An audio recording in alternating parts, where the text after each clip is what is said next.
सुंबल बड़ी ही चालाकी के साथ ले जाती है दुर्योधन को, कहती है जाके तुम अपना इलाज करवाओ।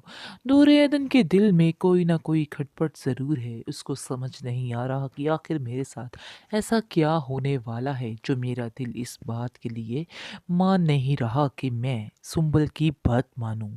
लेकिन खैर वो काफ़ी ज़्यादा फोर्स करने के बाद चली जाती है अपनी सास के साथ। जैसे ही वहाँ पर जाती है तो उसका दिल बहुत घबराता है और अपनी माँ से कहती है, सासू माँ से कहती है कि मुझे यहाँ से ले जाएं, मेरा दिल बहुत घबरा रहा है। लेकिन वो चालाक शातिर औरत उसको कहती है, नहीं बेटा कुछ भी नहीं होता है, तुम लेट जाओ, तुम्हारे फायदे के लिए सारा कुछ हो रहा है। उसको काफ़ी बातें सुनाकर उसको लटा देती है। लेकिन तबरेज़ के दिल में भी काफ़ी ज़्यादा टेंशन बढ़ रही है। उसको समझ नहीं आ रहा कि आखिर ऐसा क्या होने वाला है। इसलिए वो गाड़ी वापस मुड़वा लेता है और कहता है कि मुझे वापस लेके जाओ। मुझे ऐसा लग रहा है जैसे कोई गड़बड़ है, मेरी दुर्योधन के साथ कुछ गलत होने वाला है। इसके बाद आप देखेंगे कि दुर्योधन के पास जैसे ही जा घर पहुंच जाता है तो सुंबल इसको पहले तो जलील करती है और कहती है कि आखिर तुम यहाँ पे कैसे आए हो और क्यों आए हो। तुम्हें नहीं पता कि डैड ने तुम्हें किसी काम के लिए भेजा है और तुम फिर दोबारा वापस आ गए हो। आगे से वो कहता है कि मेरा दिल बहुत घबरा रहा था, मुझे बताओ कि दुर्योधन की तरह उसकी तबीयत ठीक है कि नहीं। आगे से वो कहती है हाँ वो ठीक है और हॉस्पिटल गई है, टेंशन लेने वाली बात नहीं है। इसके बाद तबरेज़ के दिल में घुटघुटी तो लग चुकी है और उसको समझ नहीं आ रहा कि आखिर दिल की परेशानी किस वजह से है। आप देखेंगे कि उधर जाकर सुंबल मिलके डॉक्टर के साथ उसका सारा किस्सा तमाम कर देती है। लेकिन दूरे अदन को जब पता चलता है, होश आती है, तो दूरे अदन को जैसे ही इस बात का इल्म होता है तो वो काफ़ी चीखेगी कि चिल्लाएगी और कहेगी अपनी सास से कि आखिर आप लोगों ने क्या जुल्म कर दिया मेरे साथ। आगे से उसकी दोस्त पर काफ़ी चीखें चिल्लाएगी। उसको समझ आ जाती है कि आखिर सारी प्लानिंग क्या है, यानी कि प्लानिंग जो है सुंबल की है। तो वो जैसे ही घर जाती है और जाकर उसके बाप को उसको दो टोक बात करती है और कहती है कि मुझे शर्म आ रही है आपको एक बाप कहते हुए। आप भी किसी बेटी के बाप हैं और आप लेकिन किसी की बेटी के साथ इस तरह का सलूक कैसे कर सकते हैं? कैसे किसी के साथ इतना बड़ा धोखा कर सकते हैं आप लोग? मैं आप लोगों को कभी भी इस चीज़ के लिए माफ़ नहीं करूँगी। मैं आप लोगों के बददुआ यानी दिल से मेरे हाल निकली है वो भी आप लोगों के लिए। आप लोगों ने मेरे साथ अच्छा बिल्कुल नहीं किया है। तबरेज़ को जैसे ही इस बात का पता चलता है तो तबरेज़ ज़ारों कतार रोता है और कहता है कि आज मैं अपनी बीवी के लिए कुछ भी नहीं कर सका। उसके साथ इतना बड़ा सानिया गुज़र गया लेकिन मैं कुछ भी नहीं कर सका। मुझे इस बात का काफ़ी ज़्यादा अफ़सोस रहेगा। आगे से इरफ़ान अपनी माँ को कहता है, आप बजाए कि आप इस लड़की को समझाएँ, आप उल्टा मुझे ही गुस्सा कर रही हैं।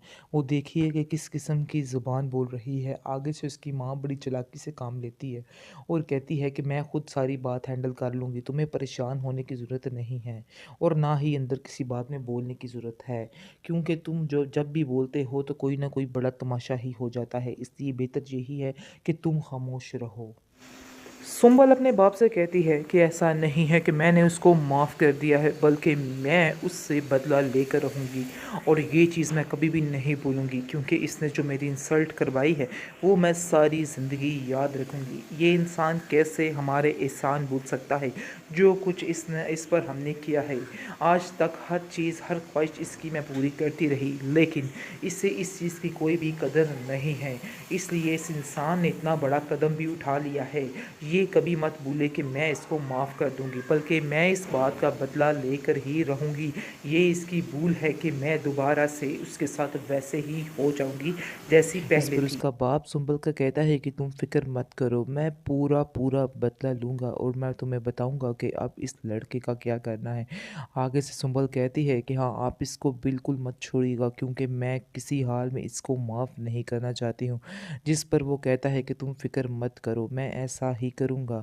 کافی زیادہ ٹینشن بڑھ جاتی ہے اور سنبل کی طبیعت کافی خراب رہنے لگ جاتی ہے اور اس کی طبیعت دیکھ دیکھ کر اس کے باپ کو اور زیادہ تکلیف ہوتی ہے اور زیادہ بدلہ لینے کا سوچ لیتا ہے اور کہتا ہے کہ میں اب اس تبریز کو نہیں چھوڑوں گا۔ اتنا بڑا فراڈ آخر وہ ہمارے ساتھ کیسے کر سکتا ہے؟ بہت بڑا دھوکہ کیا ہے اس نے ہمارے ساتھ، اس لیے وہ اپنے ذہن بنا کے بیٹھ جاتا ہے کہ اس کو تباہ کر کے رکھ دے گا کیونکہ اس نے اس کی بیٹی کو رلایا ہے۔ دوسری طرف آپ دیکھیں گے کہ اس تبریز کے گھر میں جیسے ہی آتا ہے تو بالکل رونا پٹی سی پڑی ہوتی ہے اور سب گھر والے کافی اداس ہوتے ہیں، لیکن تبریز کا باپ جو ہے وہ تبریز کو کہتا ہے کہ تم فکر مت کرو اور تم اپنے ذہن سے نکال دو کہ جو کچھ ہوا بہت غلط ہوا۔ میں تو پہلے دن سے ہی تمہیں اس لڑکی کے ساتھ دیکھنا بالکل بھی گوارا نہیں کرتا تھا کیونکہ وہ لڑکی تمہارے قابل ہی نہیں تھی۔ وہ لڑکی بالکل تمہارا جینا محال کر کے رکھ دیتی اگر مزید تم اس کے ساتھ رہتے۔ آگے سے تبریز کہہ رہا ہے اپنے باپ کو کہ میں جانتا ہوں کہ وہ لڑکی بہت ضدی اور گھمنڈی ہے، لیکن میں کیا کروں، میرے سارے خواب اس کے ساتھ ہی جڑے تھے۔ چاہے جو مرضی ہو جاتا میں اس سے ایک ساتھ جدا نہ ہوتا ورنہ سب کچھ ختم ہو جائے گا۔ اس پر اس کا باپ کہتا ہے کہ تم پریشان مت ہو اور اپنی فیملی یعنی دور کو دیکھو، اس کا کیا کرنا ہے اس پر دھیان دو۔ اس کی حالت ایسی نہیں ہے کہ تمہاری اس طرح کی باتوں کو وہ برداشت کر سکے۔ اس پر وہ کہتا ہے کہ میں جانتا ہوں آپ جو کہہ رہے ہیں بالکل ٹھیک کہہ رہے ہیں، لیکن میں آخر کیسے اپنے سارے خواب توڑتے ہوئے دیکھ رہا ہوں اور کیسے زندہ رہ سکتا ہوں۔ دوسری طرف آپ دیکھیں گے کہ اس کی ماں اس کو بڑے دلاسے شلاسے دے رہی ہے اور کہتی ہے کہ میرا بیٹا تم پریشان مت ہونا، میں تمہارے ساتھ ہوں۔ تم بہانہ کر دو کہ وہ میں نے جو شادی کی تھی وہ بس دباؤ میں آ کے کر لی ہے، اس کے علاوہ اور کچھ بھی نہیں ہے۔ تم کہتی ہو تو ابھی اور اسی وقت میں اس لڑکی کو طلاق دے دیتا ہوں۔ یہ ساری باتیں دورے کو پتہ چلتی ہے تو دورے کو کافی زیادہ دکھ ہوتا ہے کہ آخر اس کی ساس اس کے پیچھے کیا رنگ لگا رہی ہے، یعنی کہ کیا حال کر رہی ہے اور کس طرح سے دماغ بھر رہی ہے تبریز کا۔ لیکن تبریز ایسا بالکل بھی نہیں کرے گا، وہ کبھی بھی دریودن کو نہیں چھوڑے گا کیونکہ چاہے جو مرضی ہو جائے۔ اس کے بعد آپ دیکھیں گے کہ وہ دریودن کو کہتا ہے کہ تم نے تو یہی چاہا ہوگا کہ میں واپس آ جاؤں اور سارا کچھ ایسا ہی ہو جائے۔